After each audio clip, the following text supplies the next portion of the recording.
Aliens ಅಂತ ಬಂದಾಗ ನಿಮ್ಮ ತಲೆಗೆ ಮೊದಲು ಏನ್ ಬರುತ್ತೆ? ದೊಡ್ಡ ಕಣ್ಣುಗಳು, ವಿಚಿತ್ರವಾಗಿರೋ ದೇಹ. ಬಟ್ ಏಲಿಯನ್ಸ್ ಅಂತ ಡಿಸ್ಕಷನ್ ಬಂದಾಗ ಒಂದು ಜಾಗದ ಹೆಸರು ಅಂತೂ 100ಕ್ಕೆ 100 ಬರುತ್ತೆ. ಅದೇ area 51. A short flight from Las Vegas, deep in the Nevada desert, lies the top secret military base called Area 51.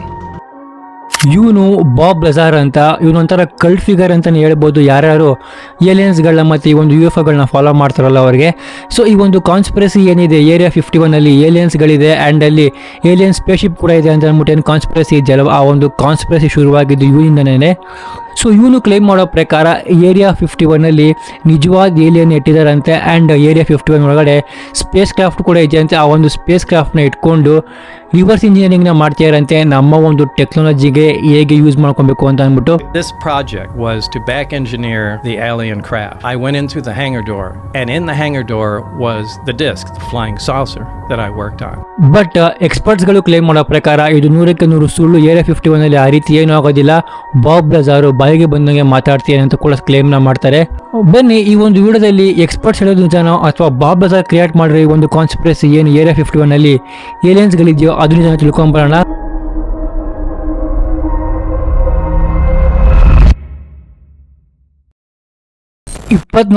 June 1947 ಒಬ್ಬ ಪ್ರೈವೇಟ್ ಪೈಲಟ್ ಕೆನೆತ್ ಆರ್ನಾಲ್ಡ್ ಅಂತ ಕ್ಲೇಮ್ ಮಾಡ್ತಾನೆ. ಅಂತಂದರೆ ಸಿಯಾಟಲಿನ ಬೆಟ್ಟ ಗುಡ್ಡಗಳಲ್ಲಿ ಅವನು UFOನ ಸೈಟ್ ಮಾಡಿದ್ದಾನೆ ಅಂತ ಅಂದ್ಬಿಟ್ಟು ಕ್ಲೇಮ್ನ ಮಾಡ್ತಾನೆ. ಸೊ ಅದು ಸುಮಾರು ಏನಿಲ್ಲ ಅಂತ ಅಂದ್ರೂ 2000 km/h ಅಲ್ಲಿ ಆಡ್ತಿತ್ತು ಅಂತಲೂ ಕೂಡ ಕ್ಲೇಮ್ನ ಮಾಡ್ತಾನೆ.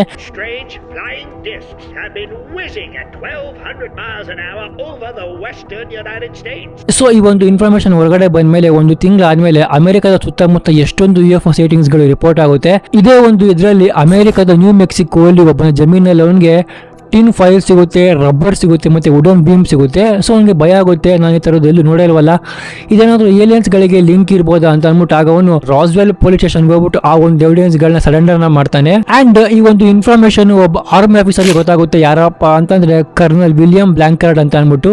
ಇವರು ರಾಸ್ವೆಲ್ ಆರ್ಮಿ ಏರ್ ಫೀಲ್ಡ್ ನ ಕಮಾಂಡಿಂಗ್ ಆಫೀಸರ್ ಕೂಡ ಆಗಿರ್ತಾರೆ. Next day Roswell army air field ಅವರು ಒಂದು ಸ್ಟೇಟ್ಮೆಂಟ್ ಹೊರಗಡೆ ಬಿಡ್ತಾರೆ. ಅಂತಂದ್ರೆ ನೀವೇನು UFO ಬಗ್ಗೆ ರೂಮರ್ಸ್ ಗಳನ್ನ ಕೇಳ್ತಿದ್ರಲ್ವ ಅದು ನಿಜ ಅಂತ ಅಂದ್ಬಿಟ್ಟು. ಇಲ್ಲಿ ಒಂದು ಶಾಕಿಂಗ್ ಏನು ಅಂತ ಅಂದ್ರೆ, ಏನು ರಾಸ್ವೆಲ್ ಆರ್ಮಿ ಏರ್ ಫೀಲ್ಡ್ ಸ್ಟೇಟ್ಮೆಂಟ್ ಕೊಟ್ಟಿದ್ರಲ್ವ ನಮಗೆ ಏಲಿಯನ್ಸ್ ಇನ್ನೊಂದು ಎವಿಡೆನ್ಸ್ ಸಿಕ್ಕಿದೆ ಅಂತ ಅಂದ್ಬಿಟ್ಟು, ಬಟ್ ಎಕ್ಸಾಕ್ಟ್ ನೆಕ್ಸ್ಟ್ ಡೇನೆ ಆ ಒಂದು ಸ್ಟೇಟ್ಮೆಂಟ್ ರಿವರ್ಸ್ ನ ಮಾಡ್ತಾರೆ. ಅಂತಂದ್ರೆ ನಮಗೆ ಸಿಕ್ಕಿರೋ ಎವಿಡೆನ್ಸ್ ಏಲಿಯನ್ಸ್ ಅಲ್ಲ, ಬಟ್ ನಮಗೆ ಸಿಕ್ಕಿರೋ ಎವಿಡೆನ್ಸ್ ಒಂದು ವೆದರ್ ಬಲೂನ್ ಅಂತ ಅಂದ್ಬಿಟ್ಟು ಸ್ಟೇಟ್ಮೆಂಟ್ ರಿವರ್ಸ್ ನ ಮಾಡ್ತಾರೆ. ಸೊ ಅದೇನಕ್ಕೆ ಅಂತ ಗೊತ್ತಿಲ್ಲ. ಆ್ಯಂಡ್ ಪ್ರೂಫ್ ಅಂತ ಅಂದ್ಬಿಟ್ಟು ಒಂದು ಫೋಟೋನ ಕೂಡ ರಿಲೀಸ್ನ ಮಾಡ್ತಾರೆ. ಮೇಜರ್ ಮಾರ್ಷಲ್ ಆ ಒಂದು ವೆದರ್ ಬಲೂನ್ ಇಟ್ಕೊಂಡಿರೋದು. ಇವರು ಈ ರೀತಿ ಸ್ಟೇಟ್ಮೆಂಟ್ ರಿಲೀಸ್ ಮಾಡಿದ್ಮೇಲೆ ಪಬ್ಲಿಕ್ ಕೂಡ ಸೈಲೆಂಟ್ ಆಗಿ ಹೋಗ್ತಾರೆ. ಮೋಸ್ಟ್ಲಿ ವೆದರ್ ಬಲೂನ್ ಇರ್ಬೋದು ಅಂತ ಅಂದ್ಬಿಟ್ಟು ಸುಮಾರು ವರ್ಷ ಏನು ಕೂಡ ಇದ್ರ ಬಗ್ಗೆ ಇನ್ಫಾರ್ಮೇಷನ್ ಬರೋದಿಲ್ಲ. ಲೈಕ್ ಎಲ್ಲೂ ಕೂಡ UFO ಸೈಟಿಂಗ್ಸ್ ಕೂಡ ಆಗೋದಿಲ್ಲ, ಏಲಿಯನ್ಸ್ಗಳದ್ದು ಏನು ಕೂಡ ಇನ್ಫಾರ್ಮೇಷನ್ ಬರೋದಿಲ್ಲ. ಬಟ್ ಸಡನ್ ಆಗಿ 1970 ಒಂದು ರೂಮರ್ ಹೊರಗಡೆ ಬರುತ್ತೆ. ಏನಂತಂದ್ರೆ ನ್ಯೂ ಮೆಕ್ಸಿಕೋನ ಒಂದು ಡೆಸರ್ಟ್ ಅಲ್ಲಿ ಏಲಿಯನ್ ಏರ್ಕ್ರಾಫ್ಟ್ ಕ್ರ್ಯಾಶ್ ಆಗಿ ಬಿದ್ದಿದೆ ಆ್ಯಂಡ್ ಅದರಲ್ಲಿರೋ ಏಲಿಯನ್ಸ್ಗಳೆಲ್ಲ ಕೂಡ ಸತ್ತೋಗಿದೆ ಅಂತ ಕೂಡ ಒಂದು ರೂಮರ್ಸ್ ಹೊರಗಡೆ ಬರುತ್ತೆ. ಬಟ್ 1980 ಮೇಜರ್ ಮಾರ್ಷಲ್ ಅವರು ಒಂದು ಬುಕ್ ಅನ್ನ ಬರೀತಾರೆ, ದ ರಾಸ್ವೆಲ್ ಇನ್ಸಿಡೆಂಟ್ ಅಂತ ಅಂದ್ಬಿಟ್ಟು. ಆ ಒಂದು ಬುಕ್ ಅಲ್ಲಿ ಅವರು ಒಂದು ಬೋಲ್ಡ್ ಸ್ಟೇಟ್ಮೆಂಟ್ ನ ಕ್ಲೇಮ್ ಮಾಡಿರ್ತಾರೆ. ಅಂತಂದ್ರೆ ಅವ್ರಿಗೆ ಏನು ಎವಿಡೆನ್ಸ್ ಸಿಕ್ಕಿರುತ್ತಲ್ವಾ 1947 ಆ ಒಂದು ಎವಿಡೆನ್ಸ್ ಭೂಮಿ ಮೇಲೆ ತಯಾರು ಆಗದಿರೋ ತರ ಇರುತ್ತಂತೆ. ಅಂಡ್ ಅವ್ರು ಏನಂತ ಕ್ಲೇಮ್ ಮಾಡಿರ್ತಾರೆ ಅಂತಂದ್ರೆ ಆ ಒಂದು ಬುಕ್ ಅಲ್ಲಿ nothing made on this earth ಅಂತ ಬರೆದಿರ್ತಾರೆ. ಆಮೇಲೆ ಈ ಒಂದು ಬುಕ್ ಹೋದ್ಮೇಲೆ ಮತ್ತೆ ಈ ಒಂದು ಕಾನ್ಸ್ಪಿರಸಿ ಸ್ಟಾರ್ಟ್ ಆಗುತ್ತೆ. ಏನು ಗೌರ್ಮೆಂಟ್ ಅವ್ರು ಆಟ ಆಡ್ತಿಯಾರ, ಏನಪ್ಪ ಅವರೇ ಬದಲ್ಬೋದು ಅಂತ ಕ್ಲೇಮ್ ಮಾಡ್ಬಿಟ್ಟು ಇವಾಗ ಈ ರೀತಿ ಸ್ಟೇಟ್ಮೆಂಟ್ಗಳನ್ನ ಕೊಡ್ತಿದ್ದಾರೆ ಅಂತ ಅಂದ್ಬಿಟ್ಟು. ಆಮೇಲೆ ಆ ಒಂದು ರಾಸ್ವೆಲ್ ಇನ್ಸಿಡೆಂಟ್ ಮೇಲೆ ಸಿಕ್ಕಾಪಟ್ಟೆ ಕಾನ್ಸ್ಪಿರಸಿಸ್ಗಳು ಬರಕ್ಕೆ ಸ್ಟಾರ್ಟ್ ಆಗುತ್ತೆ. ಅಂಡ್ ಕಾನ್ಸ್ಪಿರಸಿ ಥಿಯರೀಸ್ಗಳ ಪ್ರಕಾರ 1970s ಅಲ್ಲಿ ಒಂದು ಏಲಿಯನ್ ಏರ್ಕ್ರಾಫ್ಟ್ ಕ್ರಾಶ್ ಆಗಿತ್ತು ಅಂತ ರೂಮರ್ಸ್ಗಳು ಬಂದಿತ್ತಲ್ಲ ನ್ಯೂ ಮೆಕ್ಸಿಕೋ ಅಲ್ಲಿ. ಆ ಒಂದು ಟೈಮಲ್ಲಿ ಅಮೆರಿಕನ್ ಗೌರ್ಮೆಂಟ್ ಒಂದು ಏಲಿಯನ್ ನ ತಗೊಂಡು ಒಂದು ಟಾಪ್ ಸೀಕ್ರೆಟ್ ಲೊಕೇಶನ್ ಅಲ್ಲಿ ಇಟ್ಟಿದ್ದಾರಂತೆ. ಆ್ಯಂಡ್ ಅದ್ರ ಜೊತೆಗೆ ಆ ಒಂದು ಏಲಿಯನ್ ಏರ್ಕ್ರಾಫ್ಟ್ನ ಕೂಡ ತಗೊಂಡು ಒಂದು ಟಾಪ್ ಸೀಕ್ರೆಟ್ ಲೊಕೇಶನಲ್ಲಿ ಟೆಸ್ಟಿಂಗ್ ಕೂಡ ಮಾಡ್ತಿದ್ದಾರಂತೆ. ಸೊ ಎಲ್ಲ ಬೇಸಿಕಲಿ ಏನು ಮಾಡ್ತಿದ್ದಾರೆ ಅಂತಂದರೆ ಆ ಒಂದು ಸ್ಪೇಸ್ ಕ್ರಾಫ್ಟ್ನ ಇಟ್ಕೊಂಡು ರಿವರ್ಸ್ ಇಂಜಿನಿಯರಿಂಗ್ ಮಾಡ್ತಿದ್ದಾರಂತೆ. ನಮ್ಮ ಒಂದು ಟೆಕ್ನಾಲಜಿಗೆ ಮ್ಯಾಚ್ ಮಾಡೋ ಥರ ನಮ್ಮ ಟೆಕ್ನಾಲಜಿ ಹೇಗೆ ಅವರ ಒಂದು ಟೆಕ್ನಾಲಜಿ ಸೇರಿಸ್ಕೊಂಡು ಅಡ್ವಾನ್ಸ್ಮೆಂಟ್ ಹೇಗೆ ಮಾಡೋದು ಅಂತ ಅಂದ್ಬಿಟ್ಟು. ಆ್ಯಂಡ್ ಇದೆಲ್ಲ ಒಂದು ಟಾಪ್ ಸೀಕ್ರೆಟ್ ಲೊಕೇಶನಲ್ಲಿ ಇವೆಲ್ಲ ಎಕ್ಸ್ಪೆರಿಮೆಂಟ್ಸ್ಗಳನ್ನ ಮಾಡ್ತಿದ್ದಾರಂತೆ. ಆ್ಯಂಡ್ ಆ ಒಂದು ಲೊಕೇಶನ್ ಏರಿಯಾ 51. ಏರಿಯಾ 51 ಇದು ಅಮೆರಿಕಾದ one of the most classified location ಅಂತಾನೆ ಹೇಳ್ಬೋದು. ಇದರ ಸುತ್ತಮುತ್ತ ನಿಮ್ಗೆ ನೋಡಕ್ಕೆ ಏನು ಕೂಡ ಸಿಗೋದಿಲ್ಲ, ಒಂದು ಬರಡು ಭೂಮಿ ಅಷ್ಟೇ ಇರೋದು. ಇದರ ಮಧ್ಯೆ ಒಂದು 250 ಕಿಲೋಮೀಟರ್ ಅನ್ನೋ ಒಂದು ಎಕ್ಸ್ಟ್ರಾ ಟೆರಿಸ್ಟ್ರಿಯಲ್ ಅಂತ ಒಂದು ಹೈವೇ ಸಿಗುತ್ತೆ ಅಷ್ಟೇನೆ. ಸೊ ಅದು ಬಿಟ್ಟು ಇದರ ಸುತ್ತಮುತ್ತ ಏನೂ ಕೂಡ ಇಲ್ಲ. ಅಂಡ್ ಈ ಒಂದು ಹೈವೇ ಮಧ್ಯೆ ಒಂದು ಪೆಟ್ರೋಲ್ ಬಂಕ್ ಕೂಡ ನಿಮಗೆ ಸಿಗೋದಿಲ್ಲ. ಬಟ್ ಒಂದೇ ಒಂದು ಟೌನ್ ಸಿಗುತ್ತೆ, ಟೌನ್ ರೇಚಲ್ ಅಂತ ಅಂದ್ಬಿಟ್ಟು. ಆ ಒಂದು ಟೌನ್ ಅಲ್ಲಿ ಬರೀ 50 ಜನ ಮಾತ್ರ ಪಾಪ್ಯುಲೇಷನ್ ಇರೋದು, 50,000 ಅಲ್ಲ, ಬರೀ 50 ಜನ ಮಾತ್ರ. ಏನಕ್ಕಪ್ಪ ಇಲ್ಲಿ ಜಾಸ್ತಿ ಪಾಪ್ಯುಲೇಷನ್ ಇಲ್ಲ, ಯಾವ ಒಂದು ರೆಸಿಡೆನ್ಸ್ ಗಳಿಲ್ಲ ಅಂತಂದ್ರೆ ಈ ಒಂದು ಜಾಗ US ಗೌರ್ಮೆಂಟ್ ಕಂಟ್ರೋಲ್ ಮಾಡೋ ಒಂದು ದೊಡ್ಡ ಜಾಗ ಅಂತಾನೆ ಹೇಳ್ಬೋದು. ಟೋಟಲ್ ಇದು 12,000 ಸ್ಕ್ವೇರ್ ಕಿಲೋಮೀಟರ್ ಅಗಲ ಇದೆ. ಅಂಡ್ ಇದನ್ನ Nevada test and training range ಅಂತಾನೂ ಕೂಡ ಕರೀತಾರೆ. ಸೊ ಮೊದಲಿನೂ ಕೂಡ ಈ ಒಂದು ಏರಿಯಾ 51 ಬಗ್ಗೆ ಇನ್ಫಾರ್ಮೇಷನ್ ತುಂಬ ಕಮ್ಮಿ ಇರೋದು. ಸೊ ಎಲ್ಲಿ ಇನ್ಫಾರ್ಮೇಷನ್ ತುಂಬ ಕಮ್ಮಿ ಇರುತ್ತೋ ಆಗಲೇ ಕಾನ್ಸ್ಪಿರಸಿ ಥಿಯರೀಸ್ಗಳು ಜಾಸ್ತಿ ಬೆಳೆಯೋದಕ್ಕೆ ಸ್ಟಾರ್ಟ್ ಆಗೋದು. ಆಕ್ಚುಲಿ ಏರಿಯಾ 51 ಬಿಲ್ಡ್ ಮಾಡೋದು ಕೋಲ್ಡ್ ವಾರ್ ಟೈಮಲ್ಲಿ ಅಮೆರಿಕ ಮತ್ತು ಸೋವಿಯತ್ ಯೂನಿಯನ್ ಮಧ್ಯೆ ಒಂದು rivalry ನಡೀತಿರ್ಬೇಕಾದ್ರೆ Paranoia was growing about communist infiltration of unions, the entertainment industry and the military and government itself. Actually area 51 build ಮಾಡಿದ reason ಏನಪ್ಪ ಅಂತಂದರೆ ಅಲ್ಲಿ US ಗೌರ್ಮೆಂಟ್ ಅವರು ಅವರ ಒಂದು ಸ್ಪೇಸ್ ಕ್ರಾಫ್ಟ್ಗಳನ್ನ ಅಥವಾ ಏರ್ ಕ್ರಾಫ್ಟ್ಗಳನ್ನ ಡೆವಲಪ್ ಮಾಡಿ ಟೆಸ್ಟಿಂಗ್ ಮಾಡೋದಕ್ಕೆ ಏರಿಯಾ 51 ಬಿಲ್ಡ್ ಮಾಡ್ತಾರೆ. 1954ರಲ್ಲಿ ಅಮೆರಿಕನ್ ಪ್ರೆಸಿಡೆಂಟ್ ಡ್ವೈಟ್ ಐಸನ್ ಅವರಿಗೆ ಒಂದು ಸೀಕ್ರೆಟ್ ಲೊಕೇಶನ್ ಬೇಕಾಗಿರುತ್ತೆ. ಅವರು ಆ ಒಂದು ಲೊಕೇಶನ್ ಅಲ್ಲಿ ಹೈ ಆಲ್ಟಿಟ್ಯೂಡ್ ರೆಕಾನಸೆನ್ಸ್ ಪ್ರೋಗ್ರಾಮ್ ಶುರು ಮಾಡಬೇಕಾಗಿರುತ್ತೆ. The story of top secret reconnaissance aircraft really begins midway in the 20th century, in the darkest days of the Cold War. ಆಗ 2 CIA ಆಫೀಸರ್ಸ್ಗಳಿಗೆ ಈ ಒಂದು ಲೊಕೇಶನ್ ಹುಡ್ಕೊಂಬನ್ನಿ ಅಂತ ಅಂದ್ಬಿಟ್ಟು ಅಲಾಟ್ನ ಮಾಡ್ತಾರೆ. ಆಗ ಆನಿ ಜಾಕಬ್ಸನ್ ಅವರು ಒಂದು ಸೀಕ್ರೆಟ್ ಲೊಕೇಶನ್ ಹುಡುಕ್ತಾರೆ. ಎಲ್ಲಪ್ಪ ಅಂತಂದ್ರೆ ನೆವಾಡಲ್ಲಿ ಒಂದು ಒಣಗೋಗಿರೋ ಲೇಕ್ ಇರುತ್ತೆ, ಗ್ರೂಮ್ ಲೇಕ್ ಅಂತ ಅಂದ್ಬಿಟ್ಟು. It was a vast, dry lake bed known as Groom Lake. Today it's known by another name, Area 51. So ಆ ಒಂದು ಲೇಕ್ ಮೇಲೆ ನೀವು ಏರಿಯಾ 51 ಕಟ್ಟಿ ಅಂತ ಅಂದ್ಬಿಟ್ಟು ಸಜೆಸ್ಟ್ ಮಾಡ್ತಾರೆ. ಸೊ ಅಲ್ಲಿಂದ ಏರಿಯಾ 51 ಕಟ್ಟಿ ಆ ಒಂದು ಏರಿಯಾ 51 ಅಲ್ಲಿ ಅಮೆರಿಕದವರು ಅವರ ಒಂದು ಸೀಕ್ರೆಟ್ ಸ್ಪೈ ಕ್ರಾಫ್ಟ್ಗಳನ್ನ ಮತ್ತೆ ಏರ್ ಕ್ರಾಫ್ಟ್ಗಳನ್ನ ಟೆಸ್ಟ್ ಮಾಡಿ ಡೆವಲಪ್ ಮಾಡೋಕ್ಕೆ ಸ್ಟಾರ್ಟ್ ಮಾಡ್ತಾರೆ. US ಗೌರ್ಮೆಂಟ್ ಅವರು ಏರಿಯಾ 51 ರೆಡಿ ಆದ್ಮೇಲೆ ಅವರ ಒಂದು ಮೊದಲ ಸ್ಪೈ ಕ್ರಾಫ್ಟ್ ನ ರಿಲೀಸ್ ಮಾಡ್ತಾರೆ, U-2 ಸ್ಪೈ ಏರೋಪ್ಲೇನ್ ಅಂತ ಅಂದ್ಬಿಟ್ಟು. 1949ರಲ್ಲಿ ಸೋವಿಯತ್ ಯೂನಿಯನ್ ಅವರು ಅವರ ಒಂದು ಫಸ್ಟ್ ಆಟೋಮಿಕ್ ಬಾಂಬ್ ನ ಟೆಸ್ಟ್ ಮಾಡ್ತಾರೆ. ಅಮೆರಿಕದವ್ರಿಗೆ ರೇಡಿಯೋನು ಕೂಡ ಇರೋದಿಲ್ಲ, ಏನಾಗ್ತಿದೆ ಇಲ್ಲಿ ಅಂತ ಅಂದ್ಬಿಟ್ಟು ಗೊತ್ತಾಗಕ್ಕೆ. ಆಗ ಸ್ಯಾಟಲೈಟ್ ಕೂಡ ಇರ್ತಿರ್ಲಿಲ್ಲ.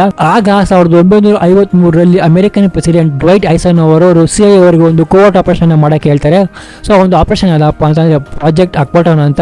ಟೋಟಲ್ ಆಗಿ $22 ಮಿಲಿಯನ್ ಗಳ ಒಂದು ಬಜೆಟ್ ಅಲೋಕೇಟ್ ಮಾಡಿರ್ತಾರೆ ಒಂದು ಏರೋಪ್ಲೇನ್ ಬಿಲ್ಡ್ ಮಾಡಕ್ಕೆ. ಆ ಒಂದು ಏರೋಪ್ಲೇನ್ ವಿತೌಟ್ ರೀಫ್ಯೂಲಿಂಗ್ 5,000 ಕಿಲೋಮೀಟರ್ ಅಷ್ಟು ಹಾರಬೇಕು. ಅಂಡ್ ಆ ಒಂದು ಏರೋಪ್ಲೇನ್ಗೆ 320 kg ಕ್ಯಾಮ್ರಾಗಳನ್ನ ಫಿಟ್ ಮಾಡೋ ಕೆಪಾಸಿಟಿ ಇರಬೇಕು. ಮತ್ತೆ 20,000 to 26,000 ಅಷ್ಟು ಹೈ ಆಲ್ಟಿಟ್ಯೂಡ್ ಅಲ್ಲಿ ಆರಬೇಕು ಅಂತ ಅವರು ಕೂಡ ಹೇಳಿರ್ತಾರೆ. ಆಗ್ಲೇನೆ ಇವರು U-2 ಸ್ಪೈ ಏರೋಪ್ಲೇನ್ ಬಿಲ್ಟ್ ಮಾಡ್ತಾರೆ. ಅಮೆರಿಕನ್ ಗೌರ್ಮೆಂಟ್ ಅವರು ಸ್ವಲ್ಪ ವರ್ಷ ಸಕ್ಸಸ್ಫುಲ್ ಆಗಿ ಕೂಡ ಆಗಿರ್ತಾರೆ ಸೋವಿಯತ್ ವಿರುದ್ಧ ಸ್ಪೈನ ಮಾಡಿಕೊಂಡು ಈ ಒಂದು U-2 ಸ್ಪೈ ಏರೋಪ್ಲೇನ್ ಇಟ್ಕೊಂಡು. ಬಟ್ ಅನ್ಫಾರ್ಚುನೇಟ್ಲಿ ಮೇ 1, 1960ರಲ್ಲಿ ಸೋವಿಯತ್ ಗೊತ್ತಾಗುತ್ತೆ ಈ ರೀತಿ ಒಂದು ಸ್ಪೈ ಏರೋಪ್ಲೇನ್ ನಮ್ಮನ್ನ ಸ್ಪೈ ಮಾಡ್ತಿದೆ ಅಂತ ಅಂದ್ಬಿಟ್ಟು ಸೋವಿಯತ್ ಅವರು ಮಿಸೈಲ್ ಮುಖಾಂತರ ಆ ಒಂದು ಸ್ಪೈ ಏರೋಪ್ಲೇನ್ ಬ್ಲಾಸ್ಟ್ ಮಾಡ್ತಾರೆ. ಅಂಡ್ ಅಮೆರಿಕದವರು ಪಬ್ಲಿಕಲ್ಲಿ ಒಪ್ಕೊಬೇಕಾಗುತ್ತೆ ನಾವು ಸ್ಪೈನ ಮಾಡ್ತಿದ್ವಿ ಅಂತ ಅಂದ್ಬಿಟ್ಟು.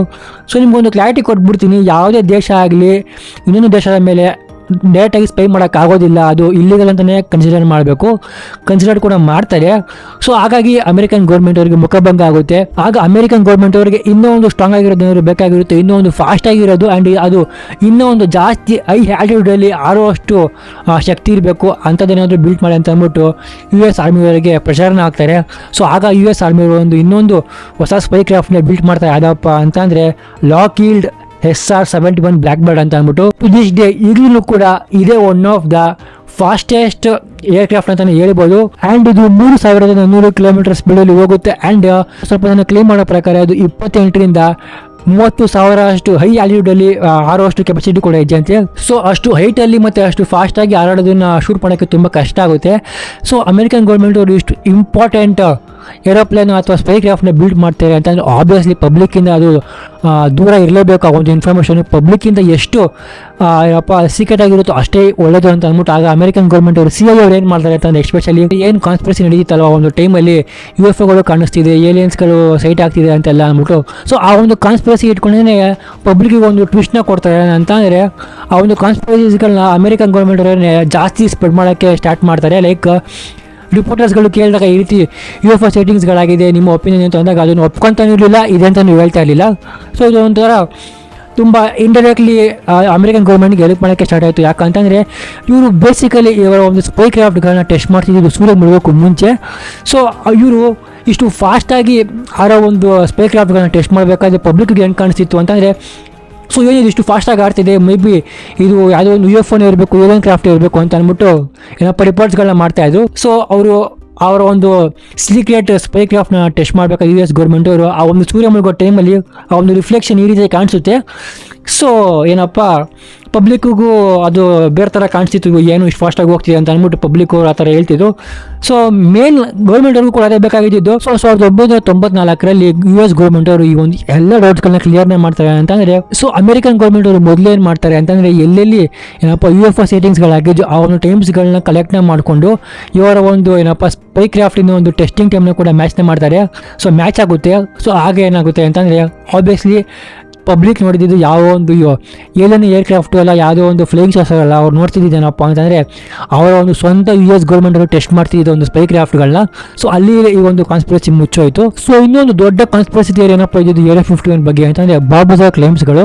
ಸೊ ಬಾಬ್ ಬೆಜಾರ್ ಕ್ಲೈಮ್ ಮಾಡೋ ಪ್ರಕಾರ ಅಮೆರಿಕನ್ ಗೌರ್ಮೆಂಟ್ ಅವರನ್ನೇ ಕಾಂಟ್ಯಾಕ್ಟ್ನ ಕೊಟ್ಟಿದ್ದಂತೆ ಬಾಬ್ ಬೆಜಾರ್ಗೆ, ಈ ರೀತಿ ಏಲಿಯನ್ ಕ್ರಾಫ್ಟ್ಗಳನ್ನ ನೀನು ಏನಪ್ಪ ರಿವರ್ಸ್ ಇಂಜಿನಿಯರಿಂಗ್ ಮಾಡು ಅಂತ ಅಂದ್ಬಿಟ್ಟು. ಆ್ಯಂಡ್ ಬಾಬ್ ಬೆಜಾರ್ Area 51 ಸೆಕ್ಟರ್ 4 ಕೆಲಸ ಮಾಡ್ತಿದ್ದಂತೆ. ಬಟ್ ನಮಗೆ ಎಲ್ಲೂ ಕೂಡ ಎವಿಡೆನ್ಸ್ ಇಲ್ಲ, ಎಲ್ಲೂ ಕೂಡ ಪ್ರೂಫ್ ಇಲ್ಲ ಬಾಬ್ ಬೆಜಾರ್ Area 51 ಕೆಲಸ ಮಾಡ್ತಿದ್ದೆ ಅಂಡ್ ಅಲ್ಲಿನ ಒಂದು ಎಂಪ್ಲಾಯ್ ಆಗಿದೆ ಅಂತ ಅಂದ್ಬಿಟ್ಟು. ಸೊ ಹಾಗಾಗಿ ಎಕ್ಸ್ಪರ್ಟ್ಸ್ಗಳು ಹೇಳ್ತಿರೋದು ಬಾಬ್ ಬೆಜಾರ್ ಬಾಯಿಗೆ ಬಂದಂಗೆ ಹೇಳ್ತಿದ್ದಾನೆ, ಒಂದು ಏನಪ್ಪ ಮೀಡಿಯಾ ಅಟ್ರಾಕ್ಷನ್ ಈ ರೀತಿ ಅವನು ಸ್ಟೇಟ್ಮೆಂಟ್ಗಳನ್ನ ಕೊಡ್ತಾನೆ ಅಂತ ಅವರು ಕ್ಲೈಮ್ನ ಮಾಡ್ತಿದ್ದಾರೆ.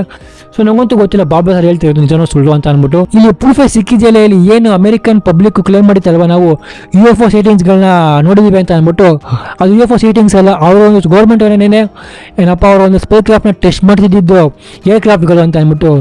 ಇದ್ರ ಮೇಲೆ ಏನು ಹೇಳ್ಬೇಕು ನನಗೆ ನಿಜವಾಗ್ಲೂ ಗೊತ್ತಿಲ್ಲ. ಆ್ಯಂಡ್ ಈಗ ರಾಸ್ವೆಲ್ ಇನ್ಸಿಡೆಂಟ್ಗೆ ಬರೋಣ. ಏನಂತಂದರೆ 1944ರಲ್ಲಿ ಈ ಒಂದು ವಿಚಾರ ಬಗ್ಗೆ ಕೂಡ ಗೌರ್ಮೆಂಟ್ ಅವರು ಏನಪ್ಪ ಒಂದು ಕ್ಲಾರಿಟಿಯನ್ನು ಕೊಡ್ತಾ ಇದ್ದಾರೆ. ಅಂತಂದರೆ ನಾವೇನು ವೆದರ್ ಬಲೂನ್ ಅಂತ ಕ್ಲೇಮ್ ಮಾಡಿದ್ರು, ಅದು ಆ್ಯಕ್ಚುಲಿ ವೆದರ್ ಬಲೂನ್ ಅಲ್ಲ, ಅದೊಂದು ಸ್ಪೈ ಬಲೂನ್ ಅಂತ ಅವರು ಕ್ಲೇಮ್ನ ಮಾಡ್ತಾರೆ.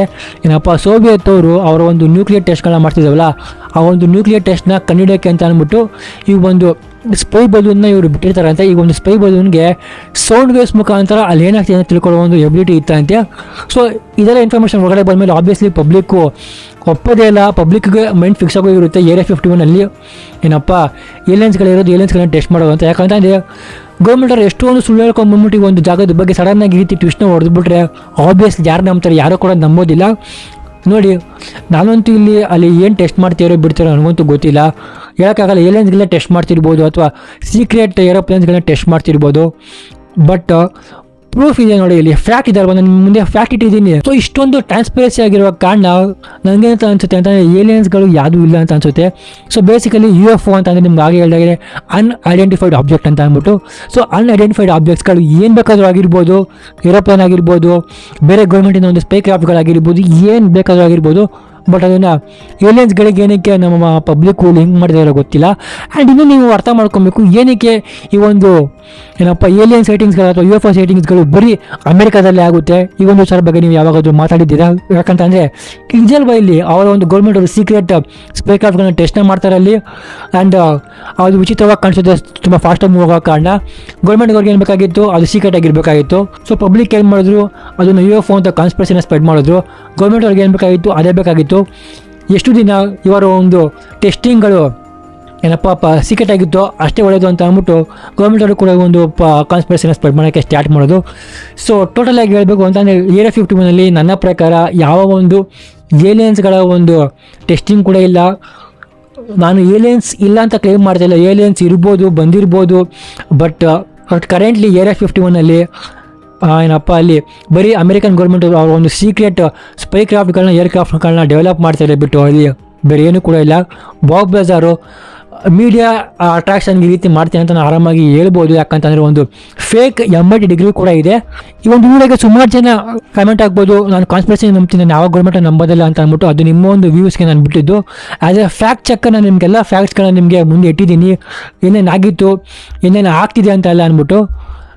ಇದ್ರ ಮುಂದೆ ನಿಮ್ಮ ಒಂದು ಒಪಿನಿಯನ್ ಏನು ಕಮೆಂಟ್ ಬಾಕ್ಸಲ್ಲಿ ತಿಳಿಸಿ ಅಂತ ಹೇಳ್ತಾ, ಇದೇ ರೀತಿ ಮಿಸ್ಟ್ರಿ ಮತ್ತು ಫ್ಯಾಕ್ಟ್ಸ್ ಎಲ್ಲ ವೀಡಿಯೋಗೆ ನನ್ನ ಚಾನಲ್ ಸಬ್ಸ್ಕ್ರೈಬ್ ಮಾಡ್ಕೊಳ್ಳಿ ಅಂತ ಹೇಳ್ತಾ ಮುಂದಿನ ವಿಡಿಯೋ ಸಿಗ್ತೀವಿ ಫ್ರೆಂಡ್ಸ್. ಅಲ್ಲಿವರೆಗೂ ಸೈನಿಂಗ್ ಆಫ್. Take care. ತಂದೆ ತಾಯಿನ ತುಂಬ ಚೆನ್ನಾಗಿ ನೋಡ್ಕೊಳ್ಳಿ. See you soon.